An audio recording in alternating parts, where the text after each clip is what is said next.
You've just landed inside Launch Street, the Innovation Podcast, where we interview top innovators out there shaking things up so you can innovate and differentiate and get further, faster in this crazy, cluttered world. And now, innovation thought leader and your super fly host, Tamara Kleinberg. Tamara here, your host and winner of the I'll Try Anything Once award and Atari Computer Camp when I was a kid. All right, that's probably a story for another time. I want to get to today's story, today's interview, because it's so fascinating.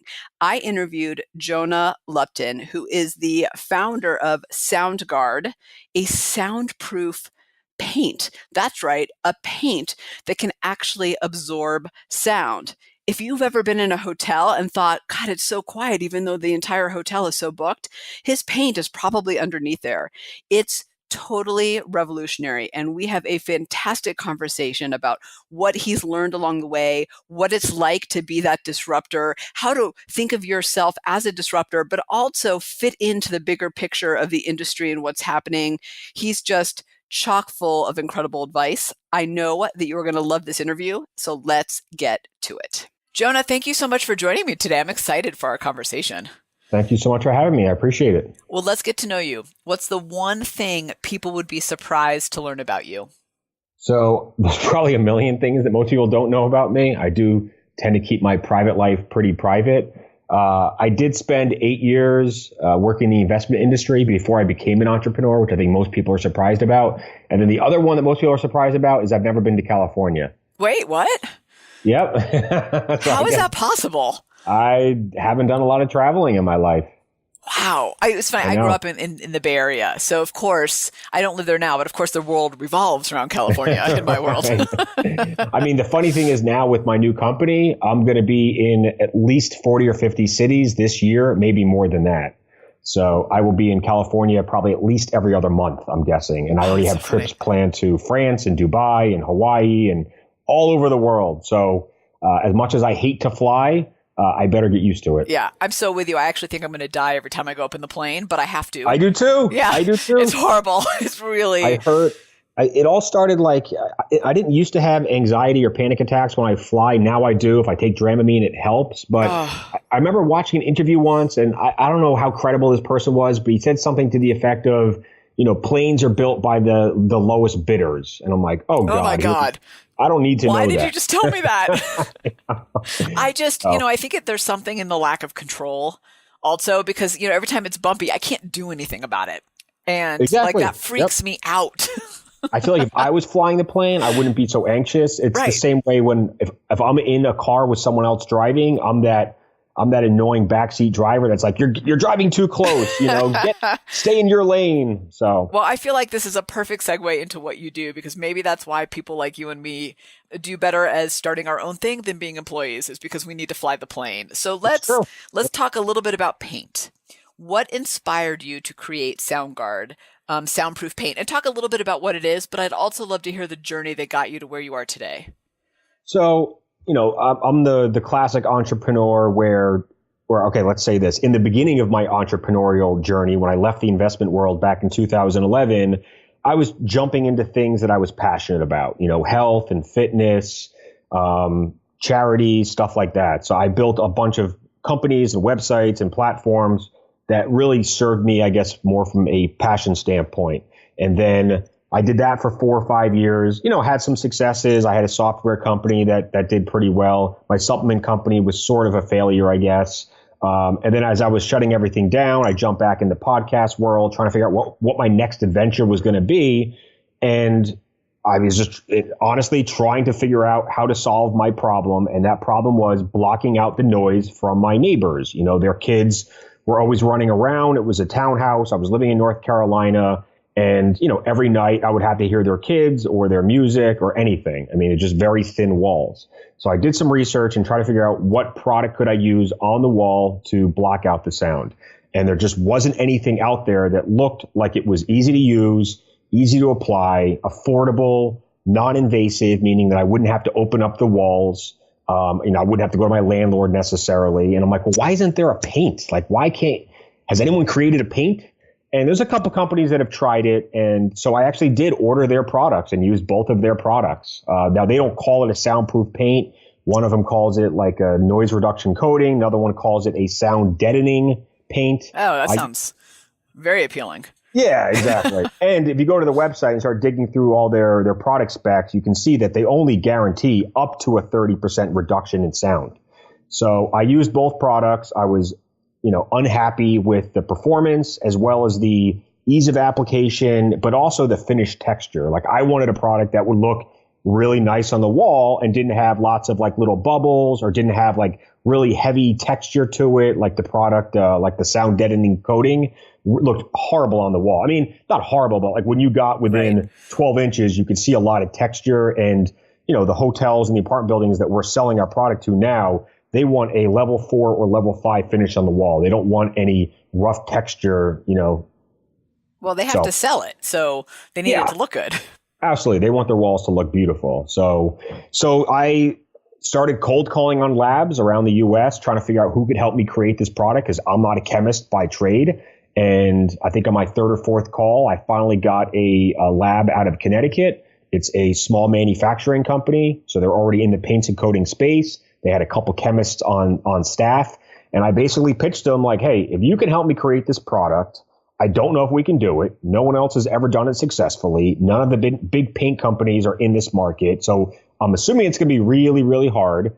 But if you can help me do this, and if we get this product to market, I will cover, some of the R&D costs. I will cover all of the testing costs and lab costs. I'll cover all the patent filings and all that stuff. And then I will build this into a successful company. And I will give you guys the 5-year exclusive manufacturing business. And they're like, okay, we'll give it a shot. So we tried a few formulations and started spraying walls in their offices and whatnot and had some success. And I'm like, I know we can do better. So this kept going on and on and on. And I just kept saying, we can do better. We can do better. And then like 25 formulations later, we finally thought we had it. And I started calling on hotels and said, hey, do you guys mind if I come over and do some tests in your rooms? And it's not going to cost you anything. And I'll bring in independent acoustical engineers to do all the testing. And they're like, yep, that works. That sounds pretty cool. That is our number one problem. Yeah. So if you can solve it for us, by all means, give it a shot. So we did it, set up some hotel projects, hired engineers, came in, and the results were incredible. So I will tell you, as someone who travels all the time, it is my biggest pet peeve in hotels because, man, you hear everything through those walls. Oh, yeah. I have a couple questions for you. The first one is a little more tactical, and then I kind of want to go to a bigger question.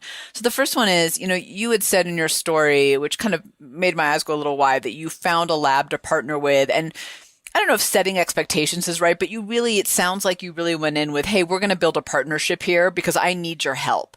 And I think oftentimes as entrepreneurs or even intrapreneurs trying to launch an idea inside a company, we tend to try to do that front end alone. And I think we're our own bottleneck. So how important to the success was your approach to this in the beginning of finding a partner that could really help you? I mean, I think it was critical. There's a lot of businesses that you could probably go out there and start where you don't need these types of partnerships. You can kind of do everything on your own. But, in the world of paints and coatings, I mean, I didn't even know where to start. I've become somewhat of an expert in wall construction and acoustics and STC ratings and uniform building codes and all that stuff. I mean, I've had to teach myself all of it. I mean, I don't know. I've never taken a building course or I've never been an architect or any of that stuff. I'm the typical entrepreneur that jumped into an industry that he knew nothing about, but saw an opportunity. So from the very beginning, I knew that partnering with the right people to help me in the areas that I didn't know anything about would be critical. A lot of the sales reps. So I have 70 sales reps that work for me already. And most of them come from backgrounds in construction, architecture, building materials, coatings. I've learned a ton from them. And I bring them onto my weekly calls so we can all teach each other. Yeah.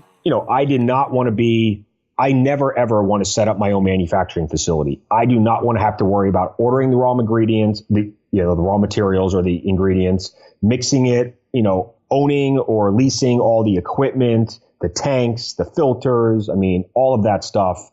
And then managing the inventory and the logistics. Like, heck no, I want no part of it. And these guys are masters at it. They've been doing it for 30 years and they know how to do it well. And now it's just a matter of scaling that. On the other side, I don't want to be in the installation business. I don't want to have 100 or 200 or 300 painters that work for me that are on my payroll that I have to ship all over the country with all of the equipment, the sprayers, the fans, the dehumidifiers.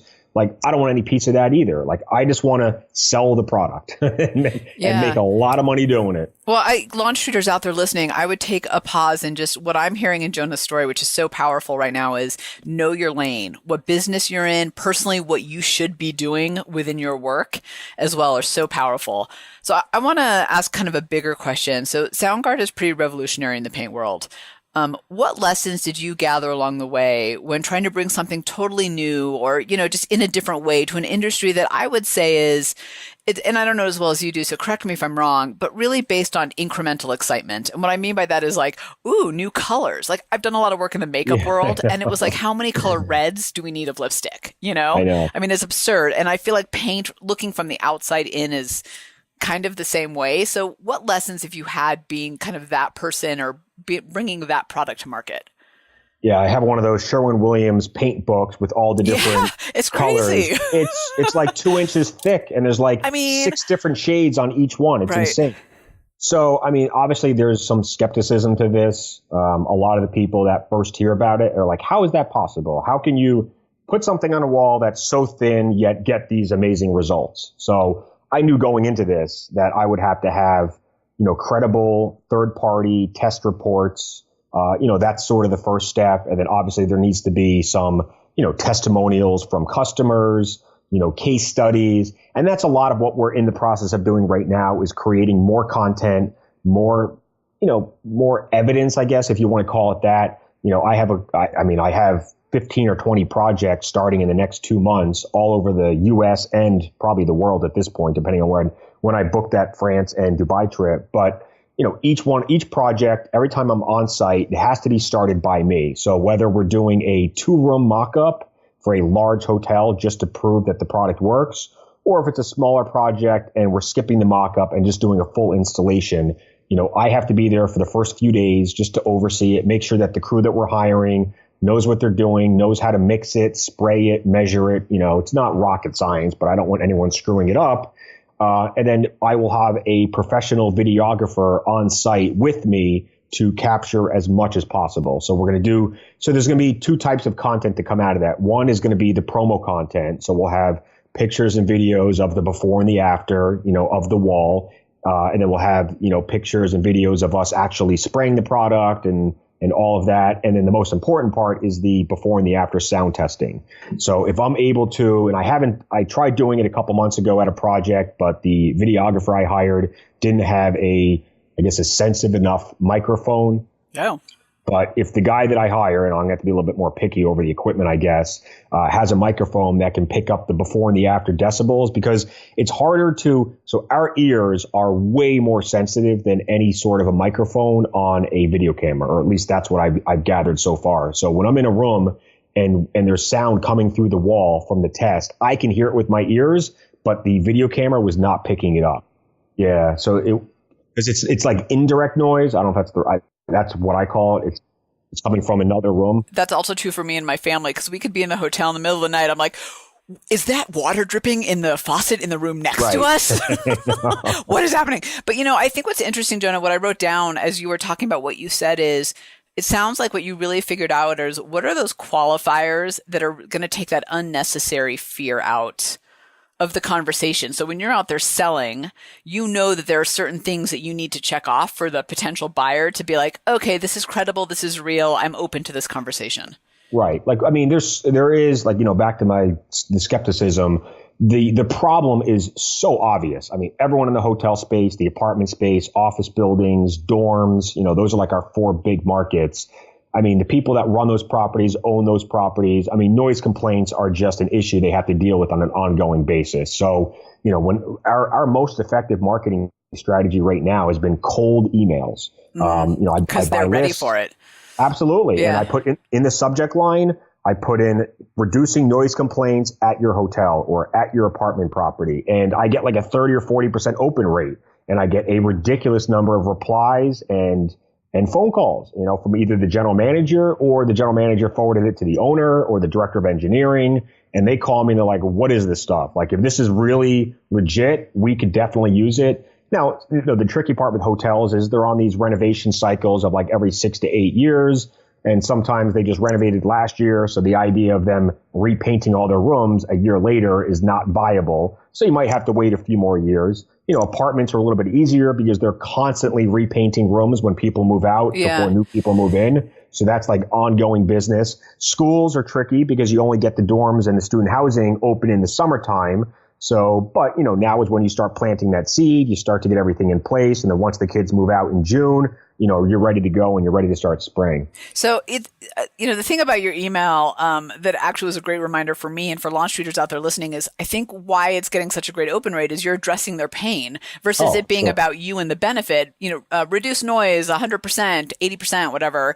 It's like complaints, right? That's what you address, which I think is like just such smart selling. I'm curious about one thing. So I was having this conversation with a gentleman who was starting a company that's basically drone window watching for commercial buildings. Oh my God. That's pretty cool though. Right. So cool. So, but one of the things that he and I were talking about is while he can show them, he can save them, hundreds of thousands of dollars, let alone the safety issues that go along with having humans hanging from buildings and all that stuff. The biggest challenge that he was having is inertia. So people's comfort with dealing what they already know. So yes, all of that was a problem for them, but moving to something new, even though it had all these benefits, that's a big hurdle to get over. Do you ever face that? And if you do, how do you deal with it? Okay, so here's exactly, we have that issue, and it's new construction versus existing buildings. And I say that because if you have an existing hotel, apartment building, office building, dorm, if there's already noise problems. So you already know if you're you're looking for a solution, and all the other solutions that are on the market, whether it's double drywall or whether it means ripping open walls, all of that stuff is less effective, more expensive, more invasive, requires more labor. So you're trying to find something in your budget. And obviously we meet that. And for an existing building, we can come in there and do a mock-up for them on 2 rooms, as long as we get both sides of one wall. And I can bring in my portable speaker and I can crank it at 95 to 100 decibels. And you'll go in the next room before we treat that wall. And you'll be like, oh my God, that's so much noise coming through. And then we'll spray the wall, 3 coats, gets all done in one day because it dries within 2 hours. And then the next day we'll run the same test and you'll be like, I don't hear anything. And be like, I know, that's the point. Like we just blocked out like 20 decibels with paint. And they're like, oh my God, okay, this stuff is real. We love it. When can we do the other 200 rooms or 300 rooms? So it's so much easier if you can prove it on site with their existing walls. The harder part, and obviously what your friend with the drones is dealing with, is what we deal with on new construction. Because you're asking an architect to spec a product into a project that they've never used before. And the building's not built, of course. So we can't even come in there and do a mock-up and prove that it works. So you're asking them to have faith in the product, but essentially spend money on a product to solve a problem that they don't know if they're going to have or not. And that's harder. But I've talked to some architects and contractors and other people, and they're like, well, you guys have already proven that the product works because you've done some hotels. So the bigger risk to us may be not using the product. And then 2 years later, we realize that, or we regret the fact that we didn't use it. And then we have to go back in and use it. And it's 2 or 3 times more expensive and way more disruptive to the business, because then you have to rip all the rooms apart. You got to take rooms out of inventory. Like, it's so much easier and faster if you just paint the walls as you're building the building.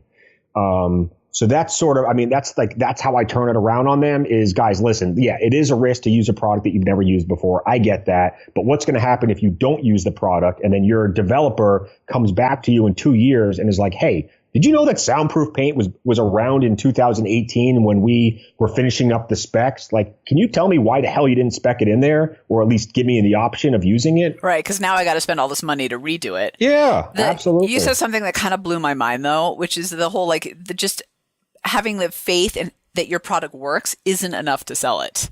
So, because when you're at that point where you're asking them to do something different, just showing them the benefits and the features, while they may be amazing, is really not enough to sell it. You've got to find a way to prove it.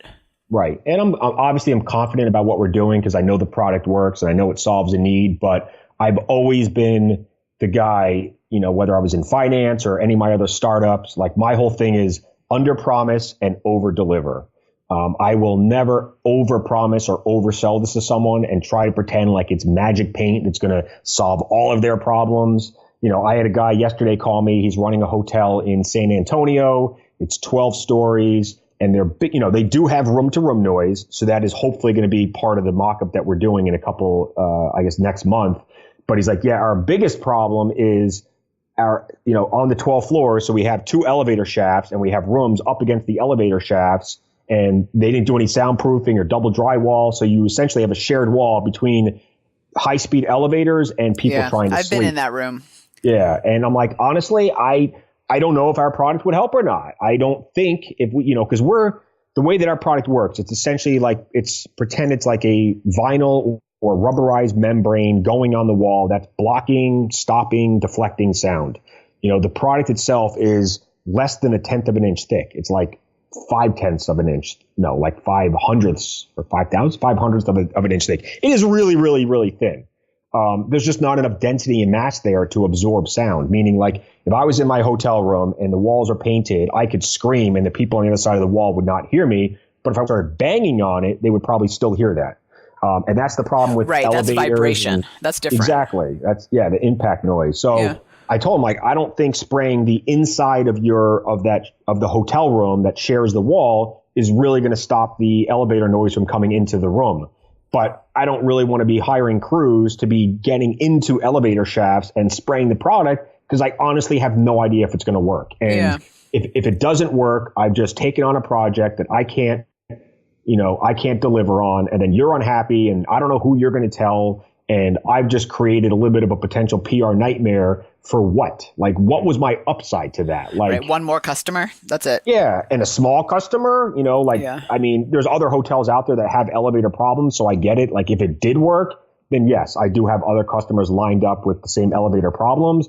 But if it doesn't work, like, I don't know. So that's the risk that I take right now is some projects I just have to say no to because there's just not enough upside if things don't go well. Well, and I like the way you framed up how you think about saying no. It's not just no, you're not the right fit. It's no, because really the negative impact for you at this stage is the amount of effort you have to put into it for a situation that may actually make you worse off in the long run.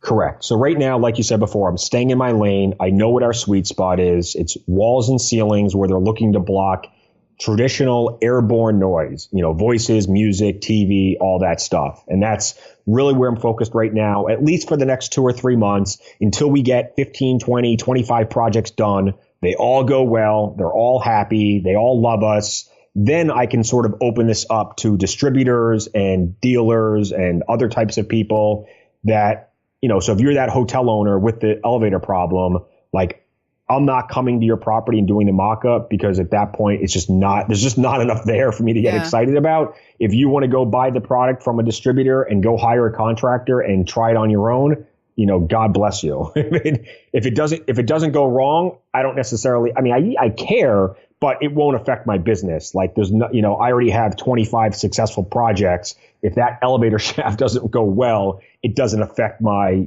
my pipeline at all. Well, and I would assume you want to wait to try out those more experimental projects until you feel like this part of the business, that plate is spinning on its own, and you can go pursue and figure those out. Here's the thing I'm hearing from you that I'm curious about. You seem very clear on your vision, not just where you are now, but really where you're headed and why you do the things that you do. Have you always been this clear with SoundGuard? And if yes, what got you that clarity? And if no, kind of how have those things changed over time? I've definitely gone back and forth on different things. When I did first start working on the product, I thought I would want my own application team because then I could better ensure quality control on all projects. But then once I started talking to contractors and developers, I realized that a lot of them have their own teams in place, so they would prefer not to work with my team. And I just realized, just the amount of equipment that it would require and the logistics So you learned as you went. Oh, yeah. But otherwise, I've been pretty clear. It took us almost 2 years to develop the product and test it to the point where we knew we had the right formula. So that gave me a lot of time to research all the other soundproofing products out there, what makes them good, what makes them bad, how much do they cost, who's using them and why, what are architects speccing in and why. But I mean, I think one of the most important things that I love kind of hammering upon is this product is a base coat or a primer on the wall. So we are not a top coat. We are not tinting it. We could tint it. I just have zero interest in tinting it. Tinting it is more expensive, more complicated. You're not able to build up your inventory in anticipation of jobs. And why that's so important is because those big companies, the Sherwin-Williams, the Benjamin Moores, the Bayers, the PPGs, Valspars, RPM, that's where they make their money. That's where they do $50 billion a year in revenue, is selling top coats and finish coats. So we get to play nice with all of them because we're not cannibalizing any of their business. The customer still has to buy that, their product to go over our product.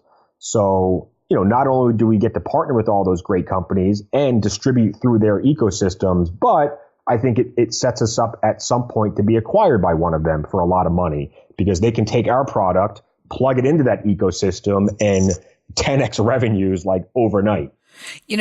For launch readers out there listening, I think what Jonah just said is what we've been talking about a lot with we have these on-demand programs for entrepreneurs where we walk them through. It's basically a kick-ass one-page business plan and then a commodity to no competition zone. And I think that you just totally nailed it. Instead of playing in their space, you created your own space that actually complements them versus competes with them, which is really cool. Exactly. So we don't take anyone else's piece of the pie. We just make the whole pie bigger for everybody. And why would you want to fight Sherwin-Williams? Really? I do not. Yeah. I do not. They have $40 billion more than I do. So, right. And that's, I think with a lot of entrepreneurs, what I hear is, and I'm all for going up against the big dogs, don't get me wrong, but in a way that's unique and ownable and that's actually defendable because Absolutely. I think what you really nailed on is this idea of, or this product and this business that is defendable. So for them to do what you're doing, would take a ridiculous amount of time and effort to get there versus playing with you. And I mean, I've never, even though I've started business before, nothing was ever proprietary to the point where I needed to file patents or protect it. So, I mean, that's something that I had to learn as well. I mean, I went through 3 patent attorneys in the beginning just trying to find the right fit. And it's hard to find a patent. It's surprisingly hard. It's hard, especially when you're in something as specialized as paints and coatings, where they don't already have conflicts of interest with those other big companies that they've represented in the past or currently. And the way that we developed this formula, I mean, obviously there's a lot of things that had to go in it. We wanted it to be a latex product, so it's water-based, eco-friendly, meets the EPA standards in all 50 states, fire-resistant, mold-resistant, antimicrobial, like everything that you could ever hope to find in a paint. Plus it works, plus it's easy to put on, plus it looks great. And, we, in our 25 formulations, we knew which ingredients were performing the best, on a consistent basis. And then we took the 3 or 4 most common best performing ingredients and all put them into this formula. So I think it'd be very, very difficult for anyone to come up with anything even remotely as effective as this without infringing upon our patent. Well, I think that's one of the keys to innovation, that whether it's a product or service that really sticks in the marketplace, that really actually has traction, is being defendable, like you've talked about. I want to rewind a little bit to something that you said, which is it took, I think you said 2 years to get the formula right. Is that right? Yeah, it was 2 years. Probably a year and 9 months for the actual formulations, and then another 3 or 4 months on the end for testing. But there was lots of ongoing testing throughout the 2 years. I'm curious, just from a more personal perspective, what sustained you during that time? Because I think I'm going to venture to say in my limited conversation with you that you're probably as impatient as I am in general. So it feels so long, right? 2 years. So how did you kind of keep the motivation, keep the drive to keep at it when, there was so much time between that moment that you picked up the phone to that first, lab, to the time where you had something you felt like you could go really pilot? Yeah, it was, I won't sugarcoat it. It was brutal. I dealt with some pretty serious depression, but that was also, I had a blood clot in my leg and I almost died. And there was some other crazy things that kind of happened in between. I honestly, I'm not afraid to admit it. I had to move back to my parents' house because I had to save money. I needed all of my money, and I took out some business loans. I wanted every penny of the business loans to go into the business. I didn't want to have to pay for any personal expenses. So I was working at a bar 5 nights a week to generate, cash flow to support myself personally while I worked on this, not knowing how long it would take, not even knowing if we would actually ever get a product to market.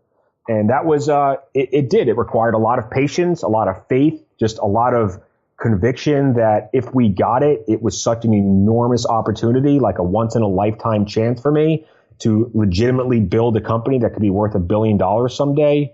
And I didn't know if I would ever come up with an idea this good again. So I just knew that I would be willing to take any setbacks, make any sacrifices. I mean, living at my parents' house for 2.5 years as a guy in his 30s is not easy. It feels good. It feels good. It feels good now. Didn't feel good when it was happening. Yeah. But I mean, I wouldn't say there was many people in my life that believed in me. I mean, I would say even the closest people in my life thought I was insane for sticking with it this long and not going back to the investment industry where I could easily pull down a 6-figure salary. Even my parents were like, can you just go back and get like a real job? And they would come home some days and be like, yeah, I was at the camera shop today. You know that they're hiring. And I'm like, Mom, I'm not going to work at a camera shop. My dad be like, yeah, you could go to the supermarket. I'm like, I'm not working at a freaking supermarket. Like, I'm telling you guys, this is going to work. Great. Like, I'm going to make this a big company. And they're like, well, we just hope like you're not throwing your life away. And I'm like, I hope so too. But I mean, here we are. And now it's, I am legitimately more excited about this than I've ever been excited about anything else in my life. I work 80, 90, 100 hours a week and I love it. Like I wake up at 5 a.m. and I can't wait to start talking to people and check my emails. And it's fun. Like once you're doing something you really love and you see the future and it's just endless opportunities, it really is. It keeps you going. Well, I appreciate the honesty in the story because I actually think that sometimes the sacrifices we have to make in the times when it's the most uncertain are the things we talk the least about. And I feel like that was a meme I just said, which I didn't mean to, but it's, it really is the hardest part for us to be honest about, is how much uncertainty you have to deal with and how much faith you just have to have in yourself. And to your point, especially when I think the people around us mean really well, but it's risky, whatever it is. And it's scary for them too. It is. And the other thing that actually did keep me motivated, and I'm being totally honest about this, was listening to podcasts. So I listened to probably 15 or 20 hours of podcasts every week from when I was at the gym, when I was walking to the gym, when I was, working at the bar.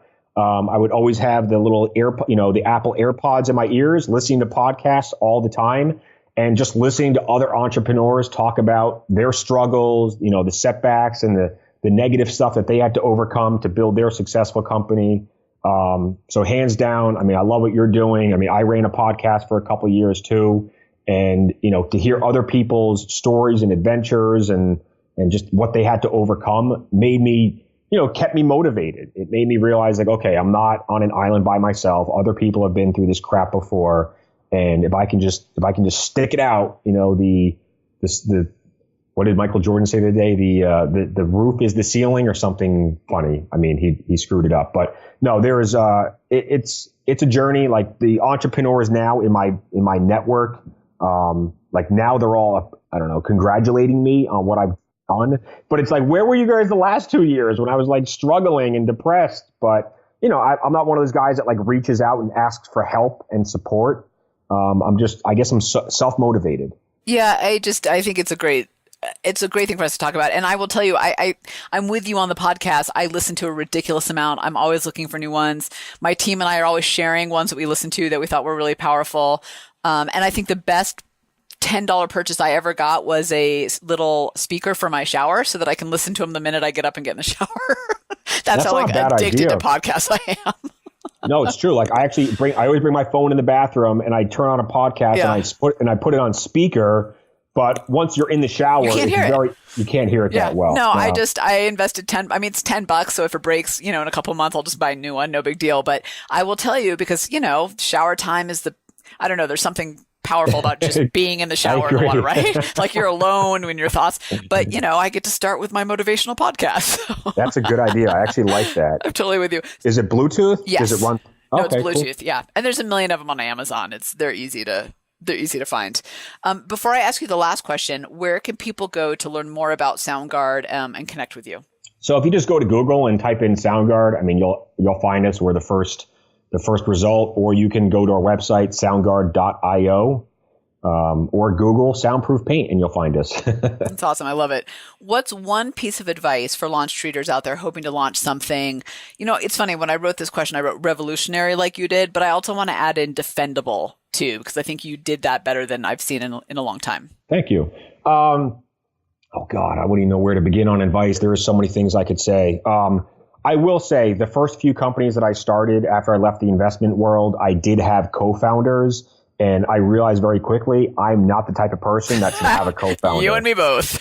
So don't feel like you always have to have a co-founder. There's nothing wrong with doing it yourself and using freelancers, consultants, finding experts that can fill in and play the role in certain positions when you need them.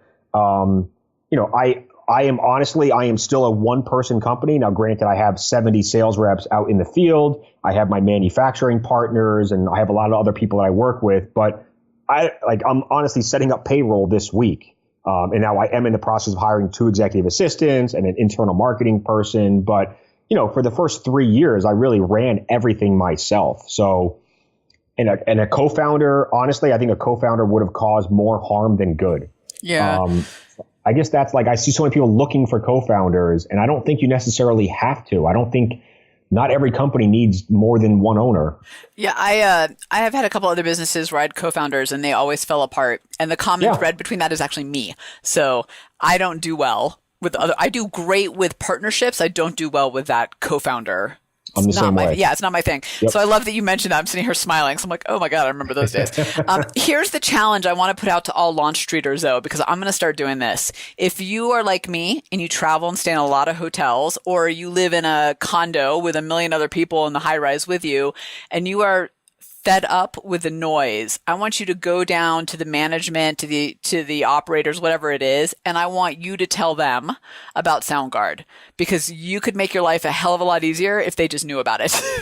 That'd be awesome. And if you go to our website and fill out our referral form, we'll actually pay you $1,500 when we close a job from your referral. I mean, I've stayed in a lot of hotels, so I feel like this could be my next revenue stream. Well, okay, so looking at the referral, so it's $1,000 payout for the first referral, $1,500 for the second, and then $2,000 for every referral. I feel like 2018 could be my windfall year just with this alone, with all the travel that I do. Buy yourself a nice new car with those payouts. That's right. I'm going to take that vacation to Cuba I've always dreamed of. Jonah, this has been an absolute pleasure. Thank you. It's been really interesting to not just learn about SoundGuard, but to hear about how you approach the business in such a different way, because that is, in the thousands of entrepreneurs I talk to, I think that is a big takeaway for me in terms of how to really get to that successful place with your business. I appreciate it. Like I said, I did a podcast for 2 years and interviewed a couple hundred people. So it's still a little weird being on this side of the table, but I like it. I like the other side too, but I won't lie. Like, this is a little bit of a selfish endeavor for me because, every week I get to learn new things. So absolutely. Huge. I love that. I mean, I loved interviewing other founders and asking all the questions and getting the answers that I've always wondered about, knowing that at some point I was going to build another business, and maybe some of those interviews taught me something that I otherwise wouldn't know. Well, half my notes are, for me to go back and do the intro, and the other half are for me. Perfect. I know, right? Wasn't that incredible? So many valuable lessons. Launch treaters, here's the one big thing I took away as an innovator and a disruptor myself. I think oftentimes as that person, or even trying to be that person, we constantly butt up against the system. We're constantly battling the tradition, the status quo. And I think we have to, and I think that's important. But what Jonah really taught me in this interview is that you can do that and also figure out a way to leverage the system, be complementary to the system, and be disruptive. I think you heard him talk about how his paint actually goes with the color paints, that are out there if someone wants to do beige or blue or purple, or I'm sure there's more interesting names that I'm coming up with. But you know what I mean. That kind of blew my mind a little bit of how do I leverage the system as a disruptor, or if I have a disruptive idea. So launch treaters, what I want you to do is exactly that. If you're out there with that breakthrough thought idea, whether that's an internal, external idea, a product or service, I want you to take a step back and ask the question that most of us innovators don't ask, which is, how can I actually leverage the system to my benefit? How do I leverage the traditional brands, products, industry, processes to benefit and to even make my disruptive idea even bigger? Can't wait to hear about it. Tamara out. Thanks for hanging out with us inside Launch Street. When you're ready to take your game to the next level, join the thousands of others that are upping their innovation edge on GoToLaunchStreet.com, the top online education resource and community platform for innovators looking to use innovation to get measurable results. Go to LaunchStreet.com.